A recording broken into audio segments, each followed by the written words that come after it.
Alright, magandang hapon mga idol. Day 23 na po ng ating okra. Ayan o, mayroon na silang parang bulaklak o. Malapit na mga idol o.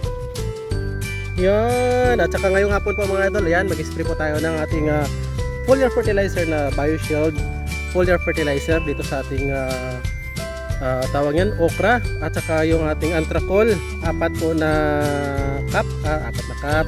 na parang kutsara. Yan, 20 grams po mga idol para sa fungus. At the same time, naglagay din po tayo ng sticker para po kapag umulan po ngayong hapon is hindi po basta-bastang ma-wash out yung ating pinag-i-spray.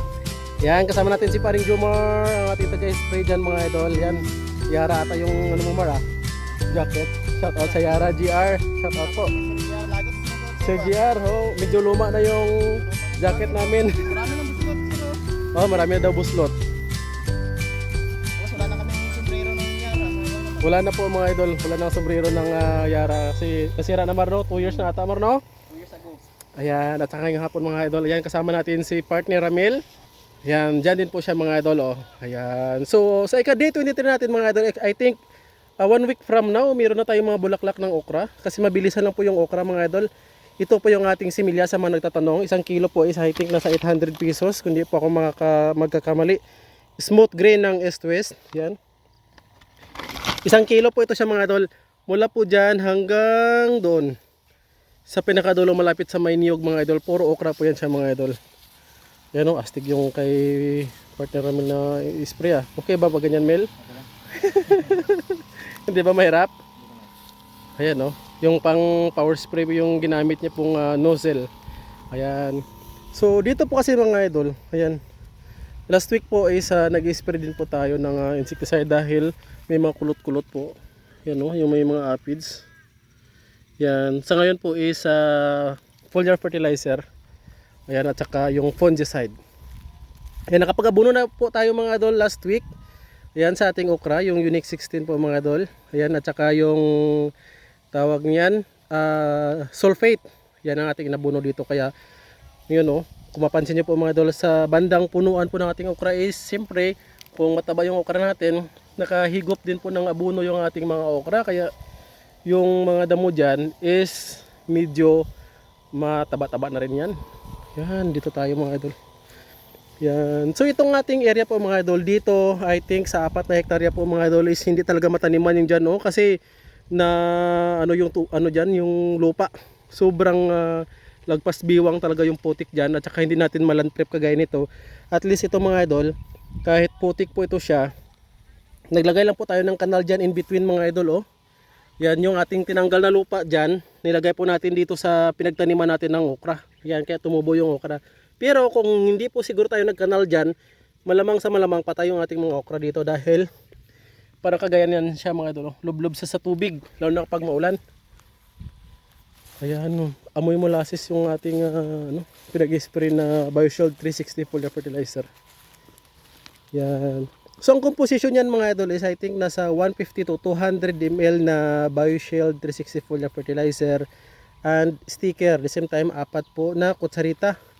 Parang kutsara-kutsara na Anthracol na fungicide natin. Yan. So dito yung ginagamit natin. Yan oh. Matubig na matubig po mga idol.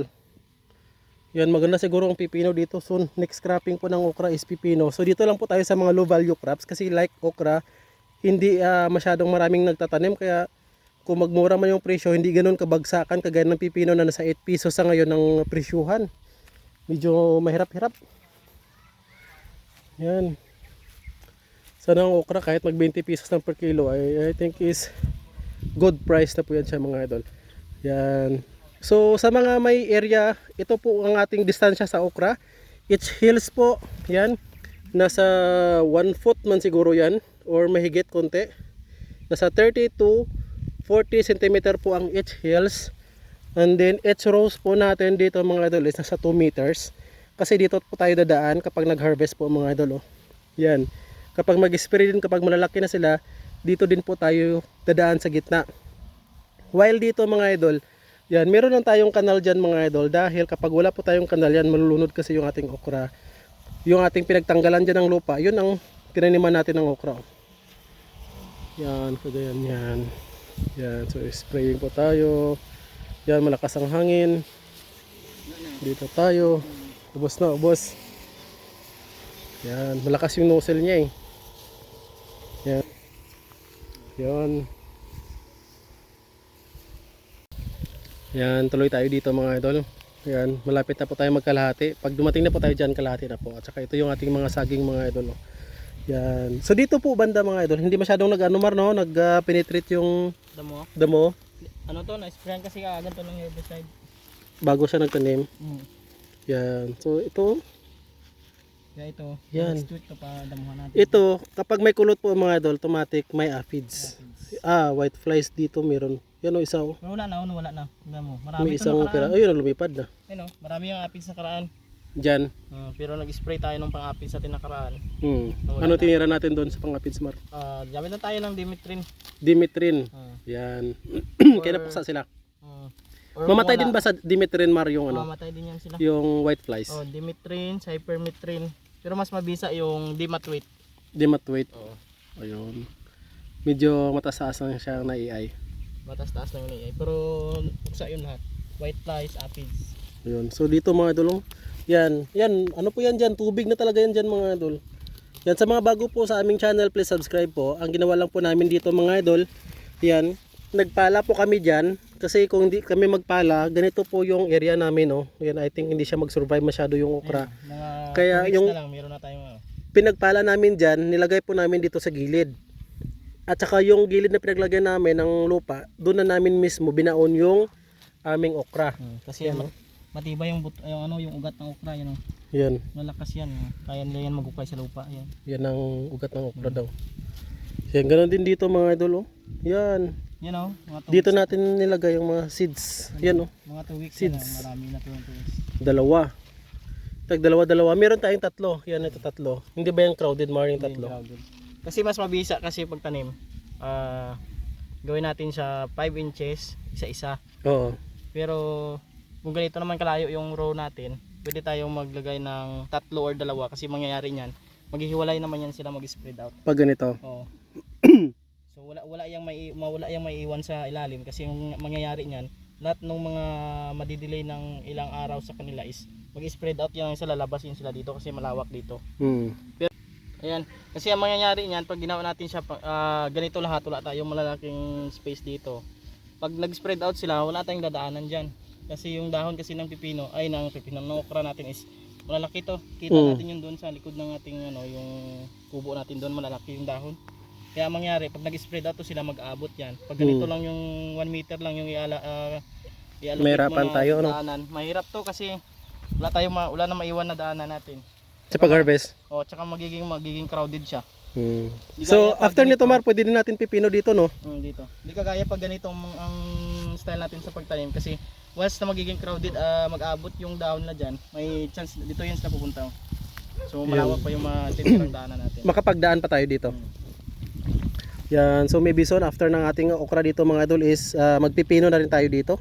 Tsaka Pwede siguro, no? Mabilis na lang to. Mga 2 weeks 2 weeks. pag ganito. Kasi nasa day 23 tayo. Minus 4 tayo sa ating germination, 19 days. So sa 30 to 35 days natin, meron na tayong makukuha. So, Na bunga. Na bunga. So nasa 14 days na lang to. For sure, magiging bulaklak na yan, no? Kasi nasa day 23 tayo from sowing hanggang ngayon. So minus natin yung 4 days sa germination. 19 days tayo. Day 19 tayo ngayon. Day 19. From So, germination. From germination. So mangyayari, pag inantay natin yung day 35, meron pa tayong naiwang 2 weeks.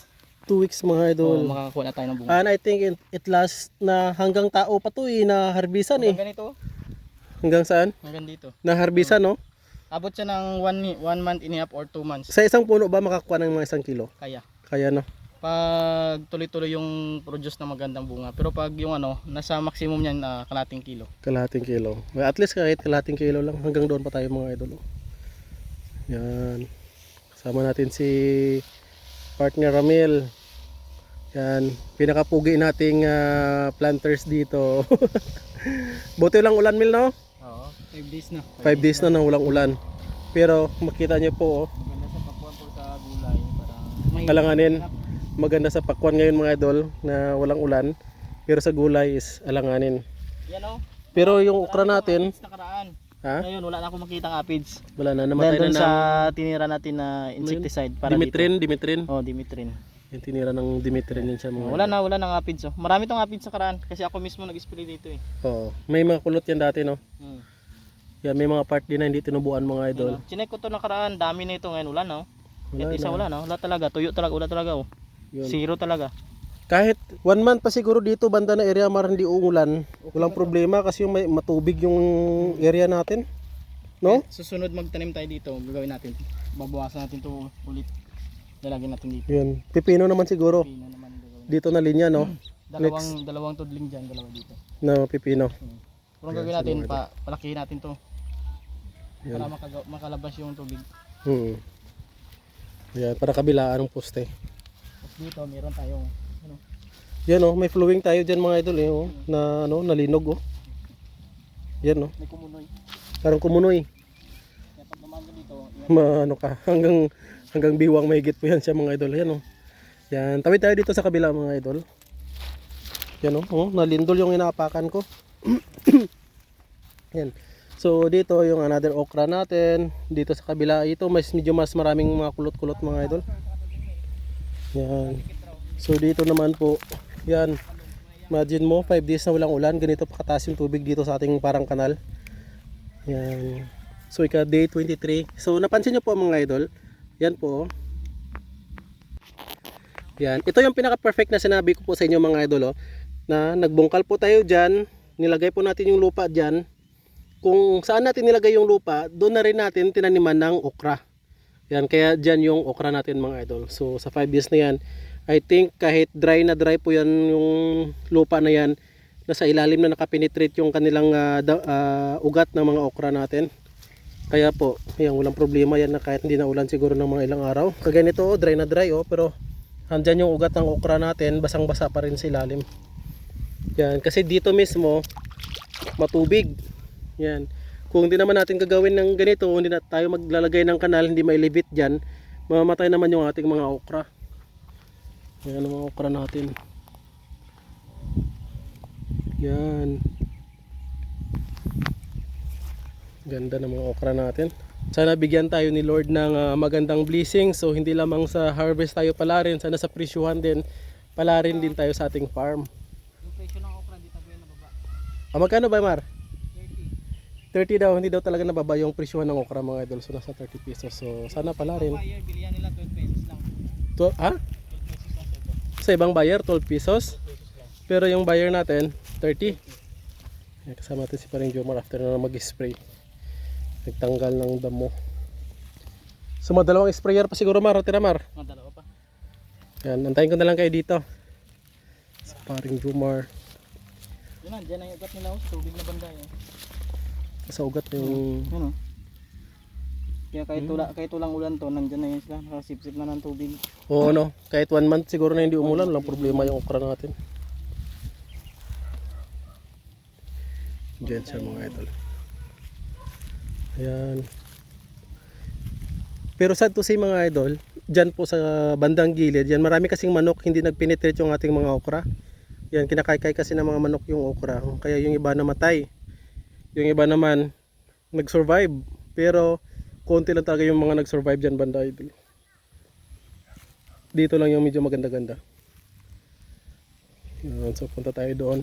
Yan, maraming salamat po mga idol sa pagsama sa ating video dito. Please subscribe naman po sa mga bago sa ating channel. Yan, medyo minsan lang po ako dito siya maka-visit sa ating farm.